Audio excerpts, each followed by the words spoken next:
তো hello so guys, assalamu alaikum, myself Shiraj Chaudhary and welcome to my another video. তো guys, আজকে তোমাদের জন্য নিয়ে আসলাম আরো একটি সুন্দর ভিডিও। আজকে আমাদের কলেজে নবীনবরণ অনুষ্ঠান, যেটি আমাদের জীবনে একটি স্মরণীয় দিন।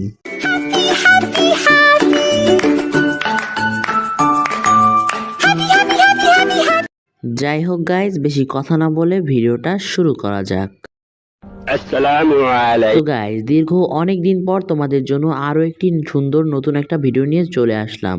আজকে আমাদের কলেজে নবীনবরণ, তা তোমাদের আগেই বলেছি। দীর্ঘ 33 বছর পর এই প্রথম বড় অনুষ্ঠান করে আমাদের কলেজে নবীনবরণ পালন করা হচ্ছে, যেটি আমাদের জন্য একটি ভাগ্যনীয় বিষয়। আসলে এটা আমরা পেতাম না যদি 2024 সালে ছাত্ররা আন্দোলন না করত। যাই হোক, আমরা পেয়ে গেলাম আমাদের নবীনবরণ অনুষ্ঠান। আমি তো ভাবছিলাম আমাদের নবীনবরণ অনুষ্ঠান হবে না, সব কলেজেই ক্লাস শুরুর প্রথম দিনই নবীনবরণ হয়, কিন্তু আমাদের কলেজে হয়নি। আমাদের কলেজে 3 মাস পর হয়েছে নবীনবরণ। আজকে নবীনবরণে আমি গানের দলে অংশগ্রহণ করব, তাই সকাল সকাল উঠেই চলে আসলাম কলেজে এবং রিহার্সেল করতে চলে গেলাম ক্লাসে। এখানে আমরা মোটামুটি গানের সাথে অনেকক্ষণ রিহার্সেল করতেছিলাম এবং দেখছিলাম আমাদের গানটা কিন্তু খুব সুন্দর হচ্ছিল। এই ভিডিওটা আগের দিন, মানে নবীনবরণের আগের দিন প্র্যাকটিসের ভিডিও, যেখানে নবীনবরণে যে মিউজিশিয়ানরা আসবে তাদের সাথে আমরা মিলাতে পারি কিনা সেটাই যাচাই করতেছিলাম এই জায়গায়। তবে এখানে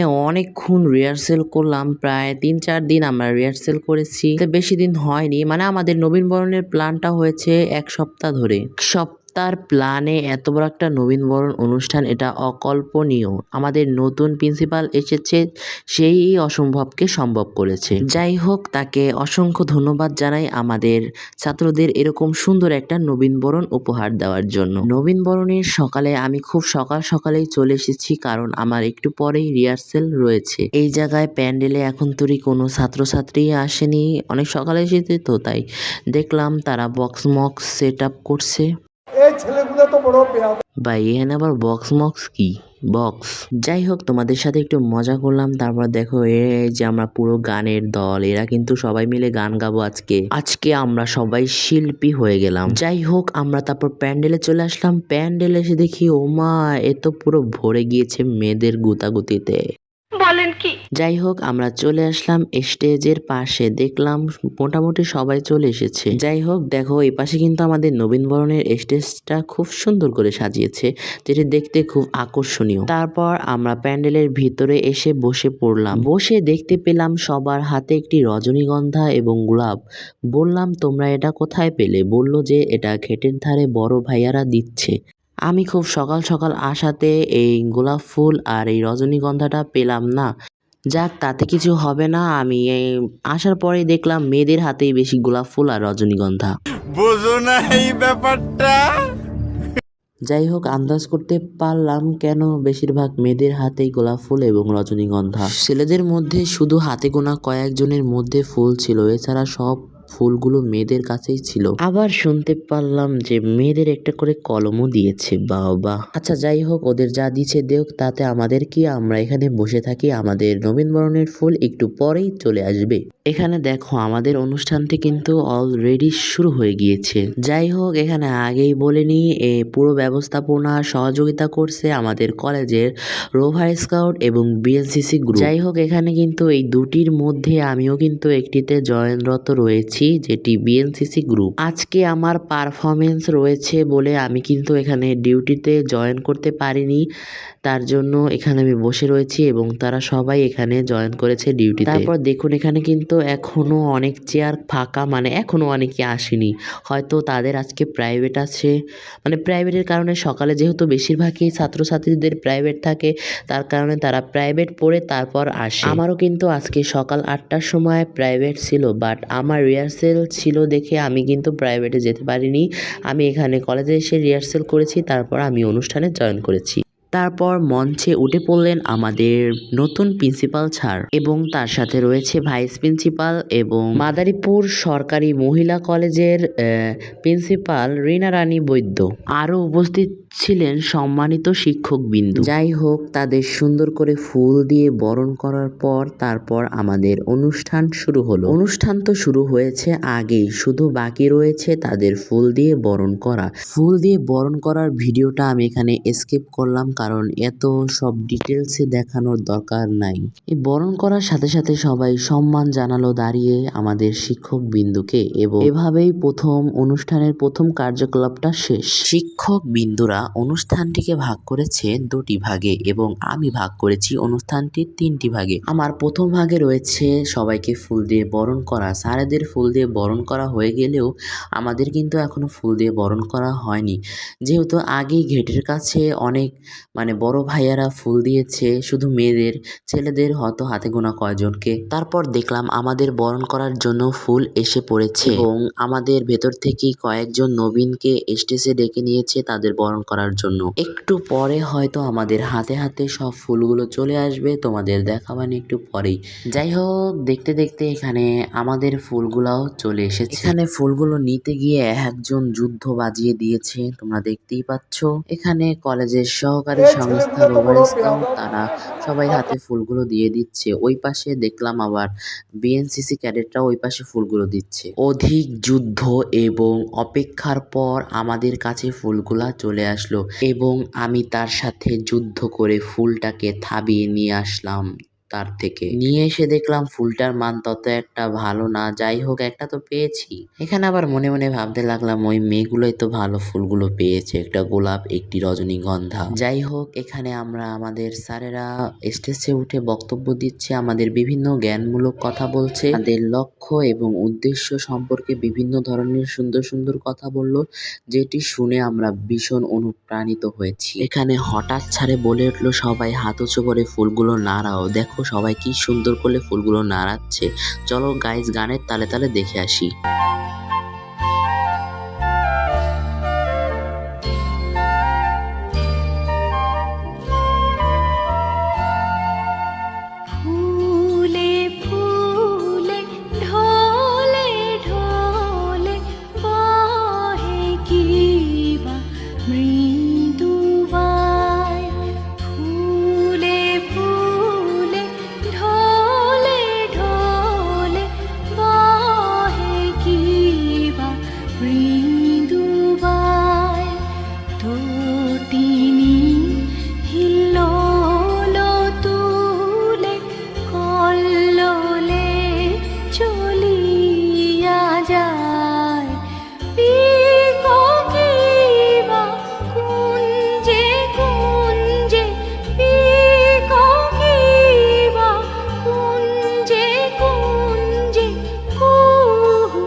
এত সুন্দর একটা পারফরমেন্সের পর ফিরে আসা যাক ভিডিওতে। যাই হোক, তারপর আমাদের ক্লাসের ছাত্রছাত্রীদের ডেকে নিল তাদের মূল্যবান বক্তব্যের জন্য। আমাদের কলেজে কি কি সমস্যা রয়েছে তার বিষয়ে কথা বলতে এবং প্রিন্সিপালের কাছে তা তুলে ধরতে বক্তব্যে অংশগ্রহণ করে। এখানে বক্তব্যের কিছু অংশ আমি আপনাদের শোনাচ্ছি।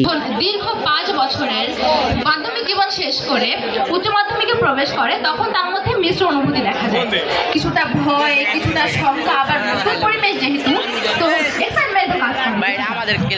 শিক্ষার্থী যখন শ্রেণী কার্যক্রমে অংশগ্রহণ করার পরে তার শিক্ষকদের বন্ধুসুলভ আচরণ পায়, তার কলেজের মনোরম পরিবেশ পায় এবং তার সামনে উপস্থাপন করা হয় খুবই ভালো শিক্ষা ব্যবস্থা। যাই হোক গাইস, সে কিন্তু অসাধারণ বক্তব্য দিয়েছে এবং তার বক্তব্যের মধ্যে আমাদের যে সমস্যাগুলো আছে সেই সমস্যাগুলো তুলে ধরেছে। এভাবে বেশ কয়েকজন ছাত্রছাত্রী বক্তব্য দিল, তাদের এক একটা বক্তব্য যেন এক একটা সমস্যার সমাধান। এরকম সবার সামনে বক্তব্য দেওয়ার জন্য একটা সাহস দরকার, সেটা সবার থাকে না। যাই হোক গাইস, এরকম ট্যালেন্টফুল বক্তব্য এবং এরকম সুন্দর একটি অনুষ্ঠান আমরা পেয়েছি, তার জন্য আমরা ধন্য। এখানে আমাদের মানবিক শাখার আরও একজন ছাত্রী বক্তব্য দিয়েছেন।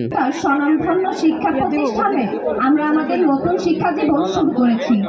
জীবনের অতি গুরুত্বপূর্ণ একটি পর্বের সফল সমাপ্তির পরে তার বক্তব্য কিন্তু অনেক সুন্দর এবং তিনি অনেক স্মুথলি ভাবে বক্তব্যটা দিয়েছেন। বক্তব্যের মূল কাজটা হলো যে সামনের মানুষটা আছে তাকে বক্তব্যের মাধ্যমে আকর্ষিত করা এবং বক্তব্যের মাধ্যমে তার মনের ভিতর প্রবেশ করা। গাইস, তোমরা খেয়াল করে দেখতে পারবে যার বক্তব্য সবচেয়ে সুন্দর সে কিন্তু তার কথা দ্বারা সামনের মানুষটাকে আকর্ষণ করেছে, তার মনের কথা বুঝতে পেরেছে এবং মনের ভিতর প্রবেশ করতে পেরেছে তার বক্তব্যের মাধ্যমে। এই ট্যালেন্টটা কিন্তু সবার থাকে না, যেমন আমার নেই, আমি কিন্তু বক্তব্য একটুও পারি না। যাই হোক গাইস, তারপর আমাদের মাঝে বক্তব্য দিলেন রিনা রানী বৈদ্য, মাদারীপুর সরকারি মহিলা কলেজের প্রিন্সিপাল। তিনি তার দক্ষতা দিয়ে এখনো ধরে রেখেছেন মাদারীপুর সরকারি মহিলা কলেজের ঐতিহ্য।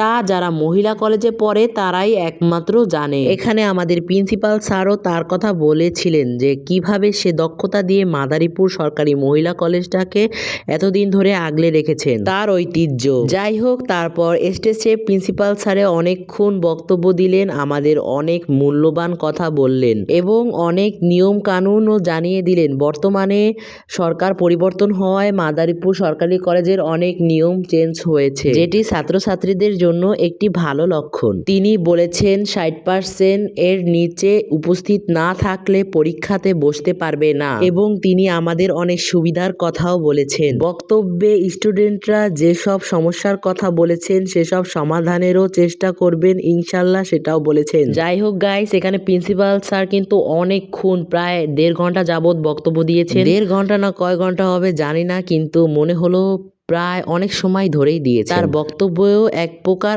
আকর্ষণ রয়েছে যেটি ছাত্রছাত্রীদের মনে প্রবেশ করে এবং তার বক্তব্য শুনলে শুধু শুনতেই মনে চায়। তারপর এক এক করে সব স্যারেরাই বক্তব্য দিলেন, যা ছিল আমাদের জন্য শিক্ষণীয়।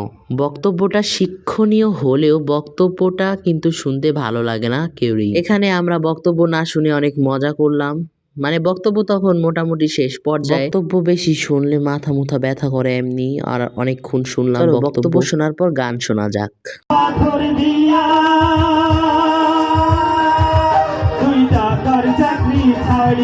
তুমি ফিরে আসো বাড়ি,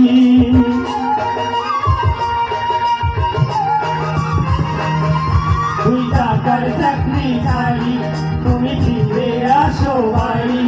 আমি গায়ের মেয়ে অনেক সুখী, একটু নুনার ভাতে চিঠি লিখেছে, চিঠি লিখেছে বউ আমার ভাঙ্গা ভাঙ্গা হাতে, চিঠি লিখেছে বউ আমার ভাঙ্গা ভাঙ্গা হাতে।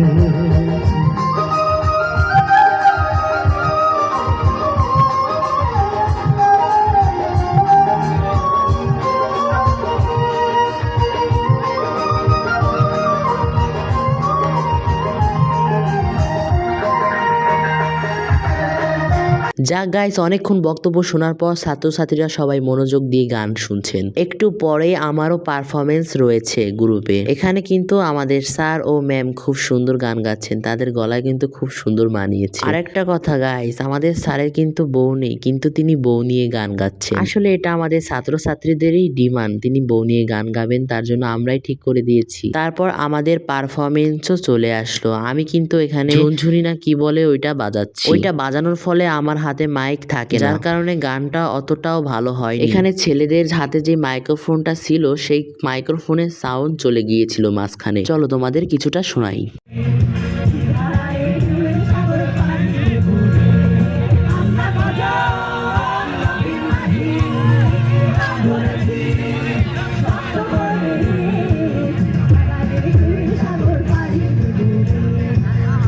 এই হলো আমাদের গানের অবস্থা। রিহার্সালে এত সুন্দর গাওয়ার পরেও স্টেজে মাইকের কারণে আমরা সুন্দর গাইতে পারলাম না। এখানে মাইকেরও দোষ না, এখানে হলো দোষ আমাদের নিজেদেরই। স্যারে বলেছিল আমার হাতে মাইক থাকবে, কিন্তু ওই ঝুনঝুনি আমার হাতে ধরিয়ে দিয়েছে। যাই হোক, অতটাও খারাপ হয়নি, মোটামুটি ভালোই হয়েছে। তারপর এখানে আমরা সবাই চলে যাচ্ছি খাবার, কিছু নাস্তার ব্যবস্থা করেছে কলেজ কর্তৃপক্ষ সেই খাবারগুলো আনতে। এখানে গিয়ে দেখি এমন অবস্থা, মনে হচ্ছে যে 12 মাস 13 দিন তোমার খায় না কেউ। যাই হোক হোক, অনেক স্ট্রাগল করার পর আমি খাবার নিয়ে অবশেষে চলে আসলাম। এখানে একটি খাতাও দিয়েছে। খাবারে এখানে ছিল একটা পেটিস আর একটা মিষ্টি। জীবনেও যারা কলেজে আসেনি আজকে তারা এসেছে, তার জন্যই এত ভিড়। তারপর খাবারগুলো নিয়ে আমি আমার বিএনসিসি প্লাটনে চলে আসলাম। আসার পর খুব খিদা পেয়েছিল, তাই খাবারগুলো খেলাম। তারপর দেখি বিএনসিসি প্লাটনে গিয়ে লাভই হয়েছে, তাদের সাথে দেখাও হয়ে গেল। আবার আজকে বিএনসিসি ক্লাবের থেকে টাকা দিয়েছে আমাদের মোরগ পোলাও খাওয়ার জন্য। তারপর আমরা রেস্টুরেন্টে চলে আসলাম এবং খেলাম মোরগ পোলাও। তোমরা বলতেই পারো আমি তো কোনো ডিউটি করিনি, তাহলে আমাকে খাওয়াইছে কেন মোরগ পোলাও? আসলে আমার আজকে পারফরমেন্স ছিল এবং আমি তাদের কাছ থেকে অনুমতি নিয়ে পারফরমেন্সে অ্যাটেন্ড করেছি। এখানে আমাকে বিএনসিসি ড্রেস পরে পারফরমেন্স করতে দিলে আমি বিএনসিসি ড্রেস পরেই পারফরমেন্স করতাম। আমাদের গানটা লাস্টে হওয়ার কারণে আমি একটু ডিউটিও করতে পারিনি, তার জন্য আমি ব্যাগে করে আমার পোশাক নিয়ে এসেছিলাম বিএনসিসি। যাই হোক গাইস, আজকের ভিডিওটা এই পর্যন্তই। ভিডিওটা যদি ভালো লাগে তাহলে অবশ্যই একটা কমেন্ট, একটি লাইক আর অবশ্যই চ্যানেলটা সাবস্ক্রাইব করবে। আর যারা ফেসবুক থেকে দেখছো তারা ইউটিউবে গিয়ে আমার চ্যানেলটি সাবস্ক্রাইব করো। আমার ইউটিউবের নাম হচ্ছে আর্টিস্টিক শিফাত। তো গাইজ, আজকের ভিডিওটা এ পর্যন্তই। তো take care, bye bye, tata, আল্লাহ হাফেজ।